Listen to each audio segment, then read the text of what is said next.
এই মুহূর্তে রাজ্য রাজনীতি উত্তপ্ত হয়ে রয়েছে এই এসএসসি প্রসঙ্গকে কেন্দ্র করে। হাইকোর্ট প্রায় 26,000-এর চাকরি বাতিলের কথা জানিয়ে দিয়েছিল, কিন্তু তার উপরে স্থগিতাদেশ জারি করেছে সুপ্রিম কোর্ট। আপাতত 16 জুলাই অবধি স্থগিতাদেশ রয়েছে। মামলার পরবর্তী শুনানি রয়েছে 16 জুলাই। খুব স্বাভাবিক, এই পুরো ব্যাপারটা নিয়ে রাজ্য রাজনীতি উত্তপ্ত হয়ে রয়েছে এবং শুধু তাই নয়, এখানে রাজনৈতিক যে তরজা সেই তরজাও শুরু হয়ে গিয়েছে। পূর্বস্থলী উত্তরের বিধায়ক তপন চট্টোপাধ্যায়ের মেয়ে 2014 সালে সাদা খাতা জমা দিয়ে চাকরি পেয়েছে। কার্যত এই ভাষাতেই ভরা সভায় মন্তব্য করলেন বিরোধী দলনেতা শুভেন্দু অধিকারী। মঙ্গলবার বিকেলে পূর্বস্থলী 2 নম্বর ব্লকের পূর্বস্থলী থানার মাঠে বর্ধমান পূর্ব লোকসভা কেন্দ্রের বিজেপি প্রার্থী অসীম সরকারের জনসভায় এসে তৃণমূল সরকারের একাধিক দুর্নীতি নিয়ে মুখ খোলেন তিনি বলেন, পূর্বস্থলী উত্তরের বিধায়ক তপন চট্টোপাধ্যায়ের মেয়ে 2014 সালে সাদা খাতা জমা দিয়ে চাকরি পেয়েছে। পাশাপাশি রাজ্যের মন্ত্রী স্বপন দেবনাথকেও তিনি কটাক্ষ করেন।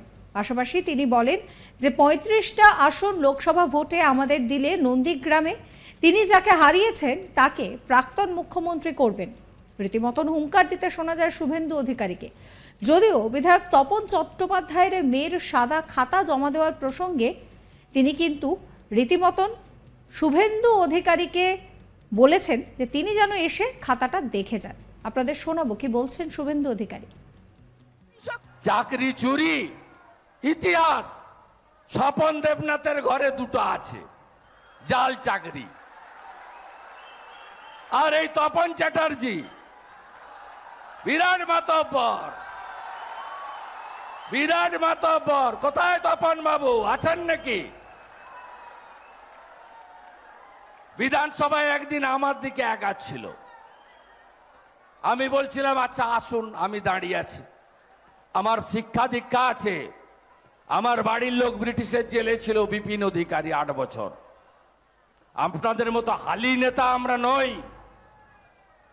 নন্দীগ্রাম না করলে আপনার দিদি থেকে দিদিমা হয়ে যেত, জীবনে মুখ্যমন্ত্রী হতে পারত না। এই তপন বাবুর মেয়ে 14 সালে সাদা খাতা দিয়ে চাকরি পেয়েছে। এই চোরেদেরকে এবারে শিক্ষা দেবেন না, চোরেদেরকে হারাবেন না।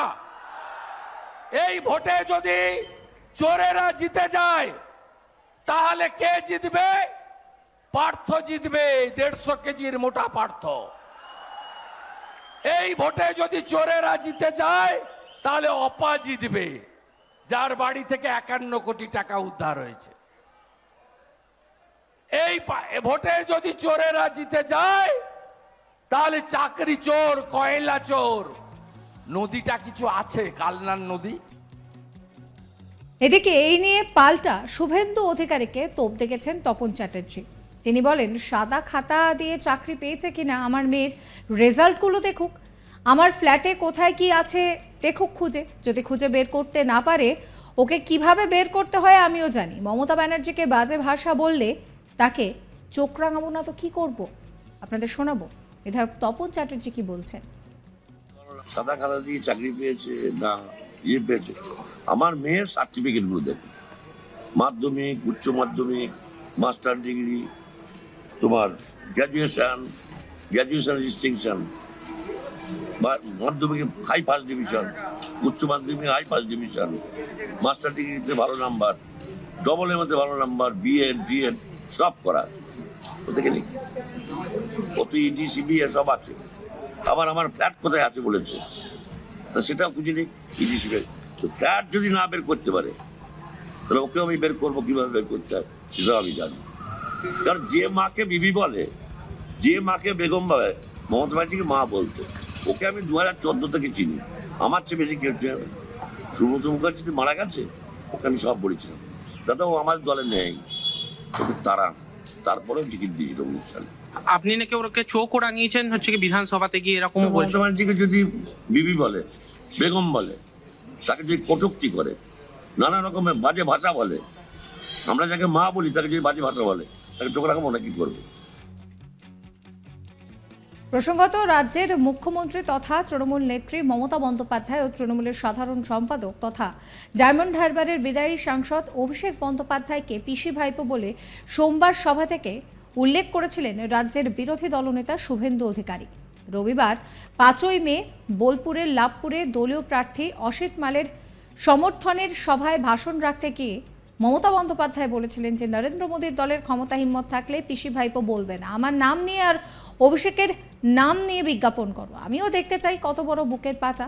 জবাবে 6ই মে দক্ষিণ 24 পরগনার মথুরাপুরের সভায় শুভেন্দু অধিকারী বলেন, পিসি বলেছেন সাহস থাকলে যেন নাম নিয়ে বলি। আমি আজ বলছি পিসি মানে মমতা বন্দ্যোপাধ্যায়, ভাইপো মানে অভিষেক বন্দ্যোপাধ্যায়। কি বলছেন তিনি শোনাবো। পিসি কালকে বলছে যে পিসি ভাইপো বলছে নাম বলুক দেখে নেব। মানে কদিন আগে আমি বলেছি না, আমাকে গদ্দার বলেছিল। আপনি তো সবচেয়ে বড় গদ্দার। আপনাকে চিনিয়েছে রাজীব গান্ধী, আপনি কংগ্রেসকে ছুরি মেরেছেন। আপনাকে আশ্রয় দিয়েছে অটল বিহারী বাজপেয়ী, আপনি বাজপেয়ীজিকে ছুরি মেরেছেন। আপনি যে কত বড় গদ্দার এটা পঙ্কজ ব্যানার্জি যখন বেঁচে ছিল বলে গেছে, আর এখন দীপক ঘোষ বলে। আপনার সার্টিফিকেট নিতে হবে না। আপনি বলেছেন পিসি আর ভাইপোর নাম বলুক। হ্যাঁ, আমি বলছি পিসির নাম মমতা ব্যানার্জি, ভাইপোর নাম অভিষেক ব্যানার্জি। আপনার কি ক্ষমতা আছে করে নেন, কি ক্ষমতা আছে করে নেন। পিসির নাম মমতা ব্যানার্জি, ভাইপোর নাম অভিষেক ব্যানার্জি। আবার বলছি, আপনাকে প্রাক্তন করব। আপনি কি করছেন? গোটা দক্ষিণ 24 পরগনা বিএসএফ কে জায়গা দেননি, বাংলাদেশ থেকে রোহিঙ্গাদের ঢোকাচ্ছেন, এখানে ধর্ম পালন করতে গেলে আঘাত করেন। কোন অন্য ধর্মের লোক বলেনি। এই মুখ্যমন্ত্রী বলছে রামনবমীদের দাঙ্গা দিবস। আপনি মানেন এটা? অন্য ধর্মের লোক বলে না। কোন হিন্দু বিশ্বনবী দিবস মহরমের মিছিল নিয়ে কটাক্ষ করে না, এই মমতা ব্যানার্জি করে। আর এখানে প্রচুর মুসলিম আছেন, খুব সাবধান আপনারা। সাবধান মানে এই মমতার থেকে সাবধান। আপনাদের তেজপাতা বলে মনে করে, তরকারিতে লাগে কিন্তু খাওয়া যায় না। কতগুলো গুন্ডাদের তৈরি করেছে, শাহজাহানের মতো গুন্ডা, মগরাহাটের সেলিম, জীবনতলার শকত মোল্লা, ফলতার জাহাঙ্গীর, ডায়মন্ড হারবারের শামীম, এই গুন্ডাদের হাতে গোটা এলাকা তুলে দিয়েছে। আর যত চাকরি সব বেচেছে। বঙ্কিম হাজরার জামাই কি করেনি বলুন? কিছু বাকি রেখেছে? প্রত্যেকটা জায়গায় সমবায় সমিতি, ব্যাংকে কি বিশাল চুরি করেছে। এর বদলা আপনাদের নিতে হবে। সাবস্ক্রাইব করবেন চ্যানেলটিকে।